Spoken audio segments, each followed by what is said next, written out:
क्या आपको कभी ऐसा महसूस हुआ है कि आप जितना गहराई से सोचते हैं उतना ही आप अकेले होते जाते हैं?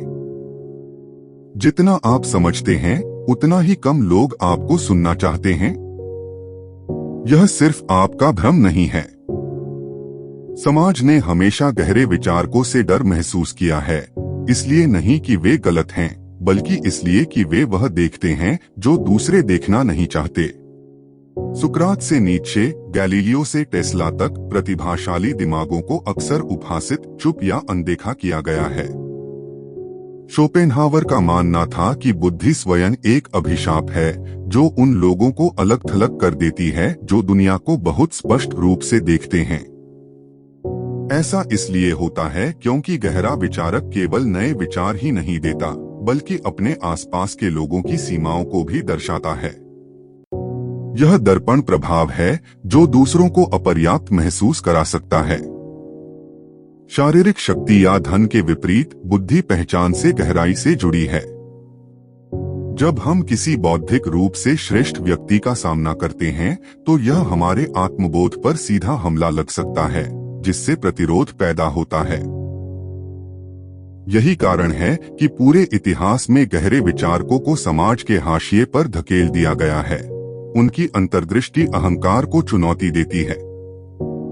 अध्ययनों से पता चलता है कि सामाजिक सेटिंग्स में आत्मविश्वास को अक्सर बुद्धिमत्ता से अधिक महत्व दिया जाता है। आधुनिक न्यूरोसाइंस भी इस बात का समर्थन करता है कि जब लोग बौद्धिक रूप से हीन महसूस करते हैं तो उनके मस्तिष्क का एमिग्डा, भय और खतरे का पता लगाने वाला क्षेत्र सक्रिय हो जाता है। यह एक आदिम उत्तरजीविता प्रतिक्रिया को ट्रिगर करता है, क्योंकि मानव मस्तिष्क सामाजिक स्वीकृति के लिए तैयार है।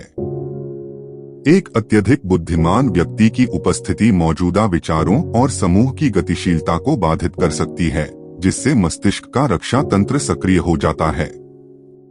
स्टैनफोर्ड विश्वविद्यालय के एक अध्ययन से यह भी पता चला है कि गहरे विचारकों का प्रभाव संदर्भ निर्भर होता है। वे निजी सेटिंग्स में कम धमकी भरे होते हैं, लेकिन समूह सेटिंग्स में खतरा प्रतिक्रिया बढ़ जाती है क्योंकि सामाजिक स्थिति अधिक महत्वपूर्ण हो जाती है। कई संज्ञानात्मक पूर्वाग्रह जैसे डनिंग-क्रूगर प्रभाव, यथास्थिति पूर्वाग्रह और बैकफायर प्रभाव बताते हैं कि बुद्धि का अक्सर विरोध क्यों किया जाता है। डिजिटल युग में सोशल मीडिया ने बुद्धि की इस अस्वीकृति को बढ़ा दिया है, जहां एल्गोरिदम गहराई पर जुड़ाव को प्राथमिकता देते हैं, जिससे मनोरंजन को प्रबोधन पर प्राथमिकता मिलती है। यह अस्वीकृति केवल ऑनलाइन नहीं होती, यह स्कूलों और कार्यस्थलों जैसी संस्थाओं में शुरू होती है।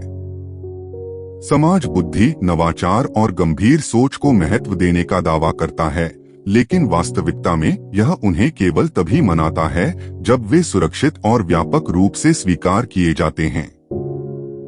गैलीलियो, नीत्शे, टेस्ला और एलन ट्यूरिंग जैसे ऐतिहासिक विचारकों को अक्सर उनके जीवनकाल के दौरान खारिज या सताया गया था क्योंकि उनके विचार अपने समय से बहुत आगे थे और मौजूदा मानदंडों को चुनौती देते थे। शोपेनहावर का मानना था कि बुद्धि एक बोझ है जो बुद्धिमान लोगों को अकेलेपन की ओर ले जाती है क्योंकि वे दुनिया को अधिक स्पष्ट रूप से देखते हैं, लेकिन यह उन्हें उन लोगों से दूर कर देता है जो भ्रम पसंद करते हैं। उनका दर्शन इस बात की पुष्टि करता है कि समाज बुद्धि से नहीं डरता, बल्कि यह डरता है कि बुद्धि क्या प्रकट करती है, परिवर्तन। गहरे विचारकों को इसलिए खारिज नहीं किया जाता कि वे गलत हैं, बल्कि इसलिए कि वे बहुत जल्दी सही होते हैं। तो यदि आपने कभी अपने विचारों के लिए खुद को एक बाहरी व्यक्ति महसूस किया है, तो याद रखें, आप अकेले नहीं हैं। समाज को गहरे विचारकों की आवश्यकता है, भले ही वह हमेशा यह न जानता हो कि उन्हें कैसे गले लगाना है। गहरे विचारक ही मानवता को आगे बढ़ाते हैं। अगर यह वीडियो आपके साथ रेसोनेट किया तो टिप्पणियों में अपने विचार साझा करें। क्या आपने कभी गहराई से सोचने के लिए अस्वीकृति का सामना किया है? आइए एक बातचीत शुरू करें। और यदि आप इतिहास के महानतम दिमागों से अधिक अंतर्दृष्टि का पता लगाना चाहते हैं तो सदस्यता बटन दबाएं। हमने अभी शुरुआत की है।